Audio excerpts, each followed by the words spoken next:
विवेक मल्होत्रा।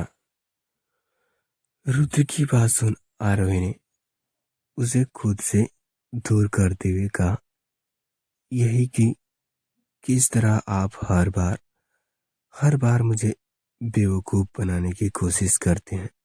रुद्र ने आरोही की बात सुन गुस्से में कहा, तुम भी मत बोलो। क्या देख तुमने बताया मुझे। आरोही को उसकी बात सुन गुस्सा आने लगा था, पर वो कुछ नहीं बोली और आगे बढ़कर अपनी बुक अपने बैग में डालने लगी। तो रुद्र ने उससे उसकी बुक्स छीनते हुए पूछा, कहाँ जा रही हो। कहीं नहीं जाऊंगी। तुम आरोही ने अपनी बुक्स वापस लेनी चाही, पर रुद्र ने उसे पीछे खींच आरोही की कमर को पकड़ उसे अपनी पास खींच लिया। रुद्र ने बॉक्स से बुक बेड पर फेंक आरोही को अब अपने गले से लगाते हुए कहा, तुम जो भी समझ रही हो मुझे नहीं पता, पर मैं कुछ नहीं किया। मैंने शक्ति को केस नहीं किया, उसने मुझे किया, वो भी बिना मेरी मर्जी के। आरोही ने रुद्र बात सुन कर भी इग्नोर करते हुए कहा, मुझे छोड़िए रुद्रास। रुद्र ने मना करते हुए कहा, नहीं, कुछ देर ऐसे ही रहने दो। अच्छा छोड़ो, जाओ, मैंने हम दोनों के लिए कॉफी बनाए हैं। ये कहते हुए रुद्र आरोही का हाथ पकड़ अब उसे बाहर ले जाने लगा कि तभी आरोही का गुस्सा अब फूट पड़ा और उसने गुस्से में रुद्र से हाथ को अपने मुंह के पास ले जाकर अपने दांत दबा दिए। उसने रुद्र को बुरा तरह से काटा, मगर रुद्र ने फिर भी उसका हाथ नहीं छोड़ा। हैरान हो उसने उसका हाथ छोड़ दिया और अब रोने लगी। उसने रोते हुए कहा, मुझे अकेला क्यों नहीं छोड़ देते। क्यों मुझे तंग कर रहे हैं। मुझे नहीं, मतलब आप किसको किस कर रहे हैं। किसको नहीं, बस मुझसे दूर रहे। ये कहती हुई आरोही और फफक कर रो पड़ी थी कि रुद्र ये देख बहुत हर्ट हो गया। उसने उसका हाथ छोड़ दिया।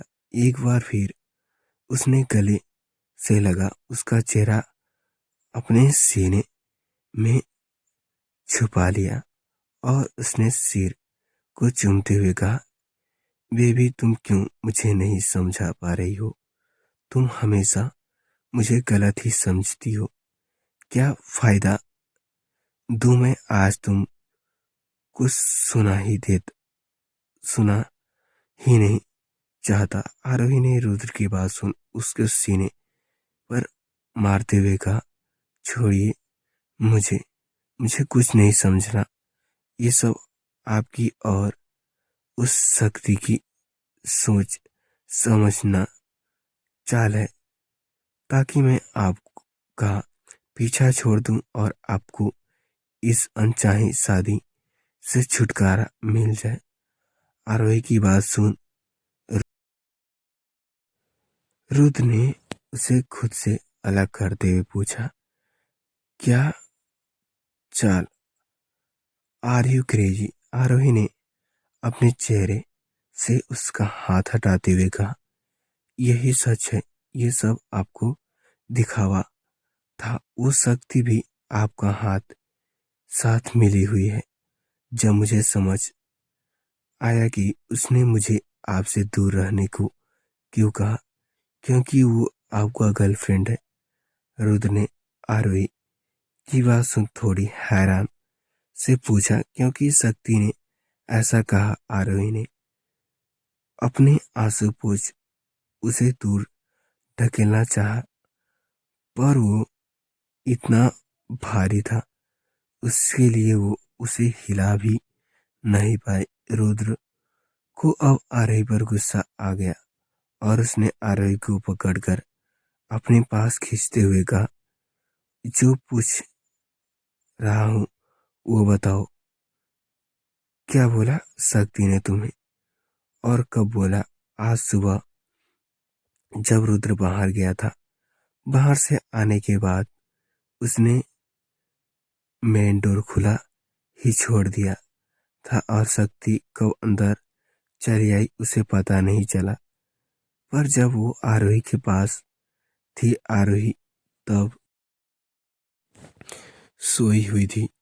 उसका मतलब वो पहले भी आरोही से मिली थी।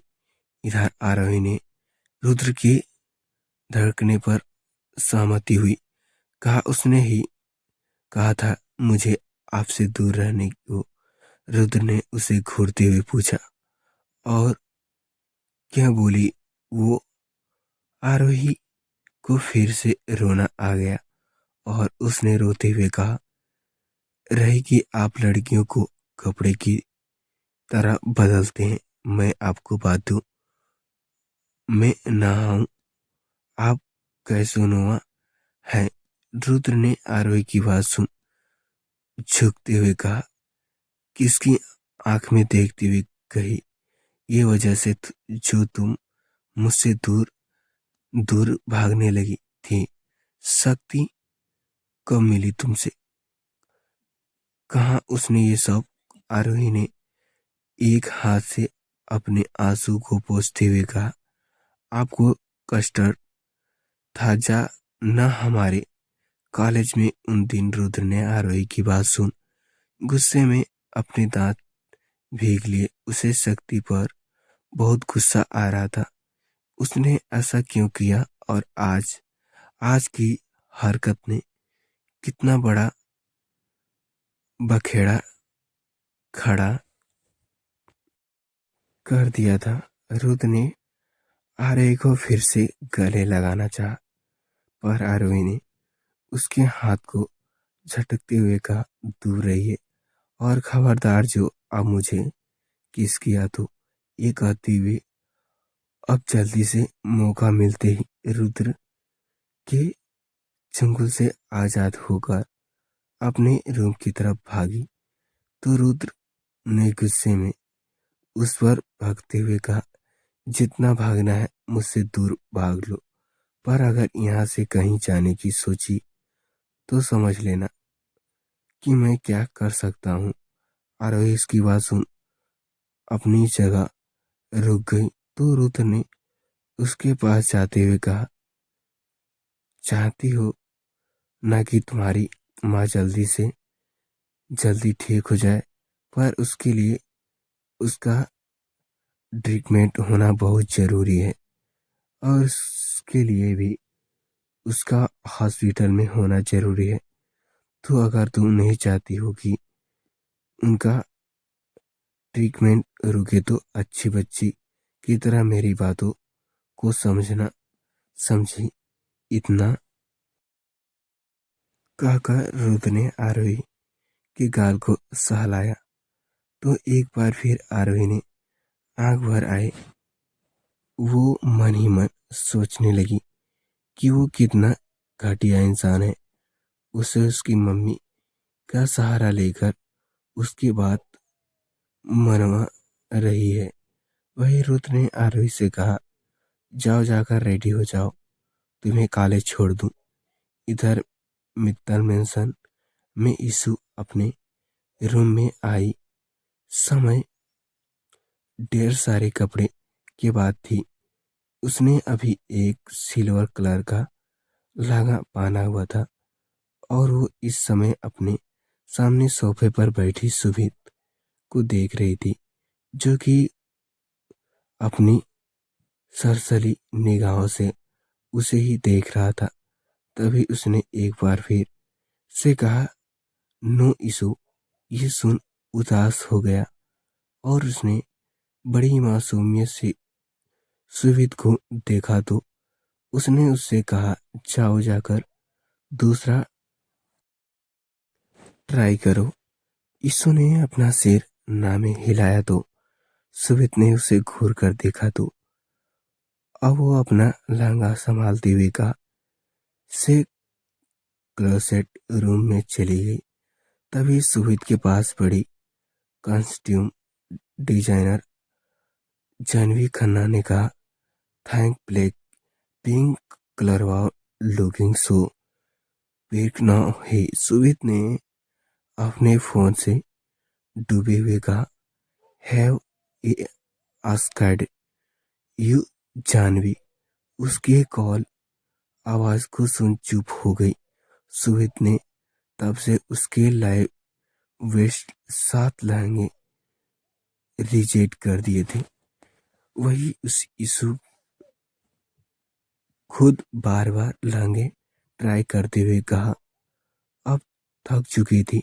दूर कुछ देर बाद इशू जब 8वीं बार लहंगा पानी कराई बाहर आई तो सुमित ने पहले उसके चेहरे पर आए थकान को देख और फिर एक नजर उसे देखते हुए कहा, ओके जाओ चेंज करके आओ। इशू उसकी बात सुन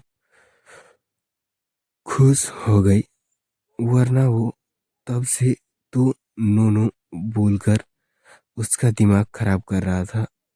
तो फ्रेंड्स, आज की स्टोरी इतना ही। तो फ्रेंड्स, ये स्टोरी कैसी लगी कमेंट करके जरूर बताइएगा। तो मिलते हैं ऐसे इंटरेस्टिंग स्टोरी के साथ नेक्स्ट पार्ट में। तब तक के लिए बाय बाय। और हाँ फ्रेंड्स, चैनल पे नए हैं तो चैनल को सब्सक्राइब करके बेल आइकन को ऑल पे प्रेस कर दीजिए, ताकि कोई भी वीडियो नोटिफिकेशन आपको सबसे पहले मिले। तो फ्रेंड्स, चलिए मिलते हैं नेक्स्ट पार्ट में। तब तक के लिए बाय।